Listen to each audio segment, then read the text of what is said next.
Welcome back. You're watching Morning Live. Thank you very much for joining us now. Under-resourced aspiring dancers in the Free State, Northern Cape and Mpumalanga have received a helping hand. The National Lotteries Commission is in partnership with Moving Into Dance Mophatong, MIDM, to fund a groundbreaking initiative to empower community performing artists from these three provinces. This initiative will last for a period of 6 months. I'm joined now by the CEO and Director of Education at MIDM, Nadia Virasamy. Nadia, good morning. Thank you very much for joining us. Thank you for having me, Sam. Let's talk about, you guys always do amazing work. I mean, from your founder to just the years, I mean, we know this company so well, but there's a lot of people that might not know what MIDM does. Just very quickly, brief us on it. So, Moving Into Dance was founded in 1978 by Sylvia Glasser as one of the first mixed-race companies in the country. So we started off as an activist organization, and we continue to work on a similar ethos where we essentially target youth from under-resourced or impoverished backgrounds and train them at full cost to ourselves. So Moving Into Dance basically works in terms of a 3-year training program, and then we also have a professional dance company. But we have deep community roots, which we try and sustain through that. We speak a lot about dance, and that's what we do, but dance is a medium to job creation, skills development, empowerment. Yeah.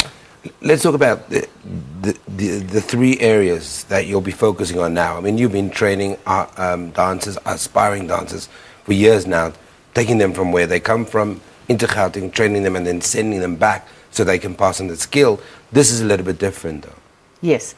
So we've got 20 Moving Into Dance members, inclusive of our professional dance company and our 2nd and 3rd year trainees.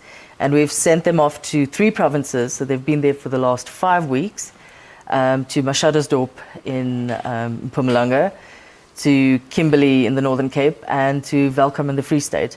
And they're working with a group of 10 youth that essentially do not have the opportunity to be trained adequately in dance and to perform. And that's what they're doing. They're basically training them in skills that range from arts administration, because they get to administer the entire project themselves.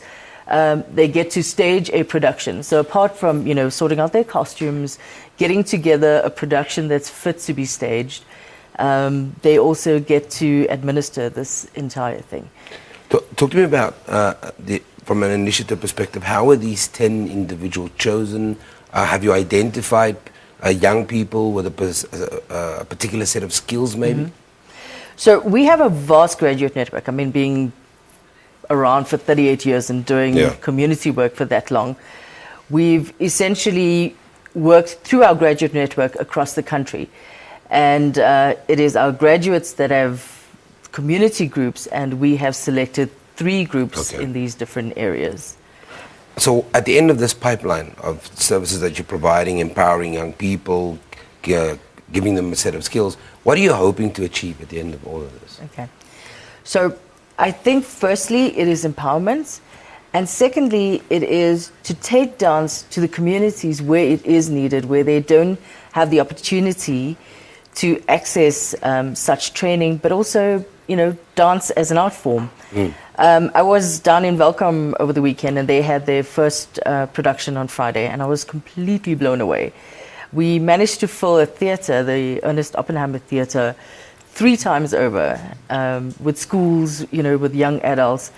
And, just to see the reaction from the youth, like, I cannot believe that these are dancers in Welkom that are doing this. And it really was. So, it's just hearing people say things like that means that we must be doing something right. And of course, I'll have to thank the National Lotteries Commission for aiding us through this project.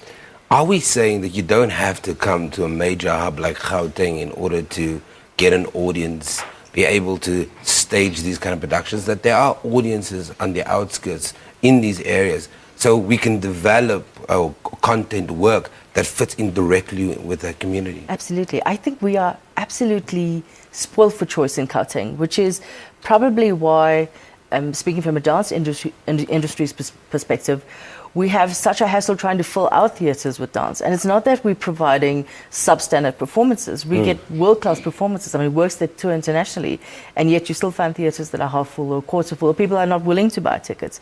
And yet you go to a place like Welcome, and I mean, we were selling tickets at 10 Rand and 10 Rand for adults and 5 Rand for kids, because it was the kind of community we're trying to service. But that hall was full. So I think it was just that appreciation for the arts that just got me so motivated, and realized that, there is that audience out there. There are people that are desperate for the art. When you talk about 10 Rand and 5 Rand ticket prices for audiences, traditionally I think one of the big issues that people have a perception that in order to enjoy something live or in a curated experience, that it's going to have to cost you in your pocket. I think that is... that is part of the perception. But also, you got to, especially here in Gauteng, you got to find the balance, between undervaluing your product and overvaluing it. So how do we, but in this scenario, you've now gone into Welcome, there's been a great reaction to the live dance production. What do we do now to keep those audiences wanting more and buying the next production? As MIDM, do you now stay with those young people and get them to develop that audience, to maybe set up a culture there? So we've just started a conversation with the community group that we're working with some of the members that head the group, in terms of trying to take them under our wing and continue to nurture them on a long-term basis. Now, obviously, being an NGO, funding always speaks to how you move forward. So that's something that's in the pipeline, and something that we definitely want to take forward. Moving Into Dance wants to have a greater personalized footprint in provinces outside of Gauteng. We have, as I said, we have a vast graduate network, but it's important for us to physically be there as well, I think. Awesome, fantastic. Nadia Virasamy is the CEO and Director of Education at Moving Into Dance Mophatong. She was talking to us about how their company is sharing their dance skills with the disadvantaged. And also, I'm sure you can log at Google and find out more details. It's a program you have to watch. We'll take an ad break. Don't go anywhere.